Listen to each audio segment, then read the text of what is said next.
Psychology says the opposite of addiction isn't sobriety, it's connection. And if you've been trying to conquer addiction with willpower alone, you've been fighting the wrong battle. Most people think recovery is about being stronger. But the research says something different. The people who break free don't have more discipline, they have better strategies. Here are 7 ways that actually work, with real examples of how to apply each one. Your brain has been wired to expect a specific reward. Simply removing it creates withdrawal and relapse. This is why cold turkey fails more often than it succeeds. Psychology calls this substitution. Instead of quitting, find a replacement that satisfies the same need at a lower cost. If your addiction is scrolling for hours before sleep, the need might be winding down. Replace it with reading a physical book or listening to a low-stimulation podcast. If your addiction is stress-eating sugar, the need might be oral stimulation or comfort. Replace it with sparkling water, chewing gum, or a warm cup of tea. If your addiction is gaming for dopamine hits, replace it with a sport or skill that gives similar progress-based rewards. The brain accepts replacement more easily than removal, because you're not taking something away, you're trading up. Addiction is also triggered by environment more than you realize. A specific chair where you always smoke, a notification sound that makes you grab your phone, a certain time of day when the craving peaks. Psychology calls this context-dependent learning. Your brain associates settings with the addictive behavior so strongly that changing the setting can weaken the craving by itself. Here's the practical solution. Delete the app, not just turn off notifications. Change your route home so you don't pass the liquor store. Rearrange your room so your desk faces a different direction. If you always vape in your car, keep your hands busy with a steering wheel grip or put a flavored toothpick in your mouth. If you always drink while cooking dinner, cook with music on instead of silence. When the environmental cue disappears, the craving doesn't disappear, but it loses its automatic power. You create a pause between trigger and response. And that pause is where recovery begins. Cravings peak and fade within 10 to 20 minutes. Most people think a craving will keep growing until they give in. But that's not how the brain works. The intensity rises, peaks, and then naturally falls, like a wave. Psychologists call this urge surfing. When the craving hits, don't fight it and don't give in. Just delay. Tell yourself you can have it in 10 minutes. Set a timer. During those 10 minutes, do something that occupies your hands and mind. Take a cold shower, do 20 push-ups, call a friend, or simply breathe slowly and watch the craving rise and fall. By the time 10 minutes passes, the intensity has usually dropped significantly. Each time you do this, you weaken the automatic pathway. You're proving to your brain that cravings pass. They're not commands, they're suggestions. And you don't have to obey every suggestion. Here's something more subtle but incredibly powerful. Instead of saying, "I'm trying to quit," say, "I'm not someone who does this anymore." This is not a word game. Psychology shows that behavior change sticks when it's tied to identity, not goals. Goals give you a finish line. Identity is permanent. For example, if you're trying to stop drinking, don't tell yourself, "I'm staying sober for 30 days." Tell yourself, "I'm not a drinker." A drinker might have one.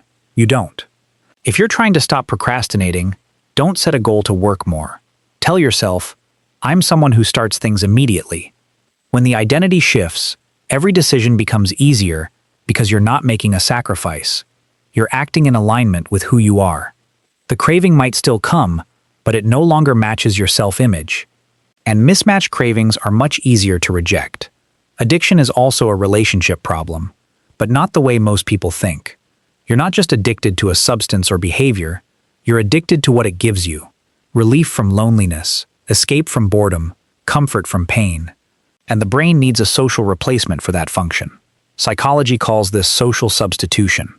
A support group like AA or Smart Recovery replaces the ritual of drinking with the ritual of sharing. An accountability partner you text daily replaces the secrecy of addiction with the transparency of connection. A running club replaces the dopamine of gambling with the dopamine of shared achievement. Even an online community focused on recovery can work. Connection is the most powerful antidote to addiction because addiction itself is a disorder of disconnection. When you reconnect with people, the addiction loses its purpose. Most people measure recovery by how long they've stayed away. 30 days, 100 days, a year. And while that sounds motivating, psychology says this creates an absence-based mindset. You're constantly thinking about what you're not doing. The abstinence feels like deprivation. Instead, measure by what you're present for. Keep a journal of what you gained, not what you gave up. Write down the morning you woke up clear-headed, the conversation you had without rushing to check your phone, the money you saved and what you spent it on instead, the skill you practiced during the time you used to waste. Recovery isn't about what you removed, it's about what you made room for. When you shift from, "I didn't drink for 30 days," to, "I read 4 books, had 10 deep conversations, and ran 5 miles this week," the entire experience changes. You're no longer deprived, you're thriving. And finally, this is the most important piece. Shame is the fuel of addiction. When you slip, your first instinct is to feel like a failure. You tell yourself, "I ruined everything."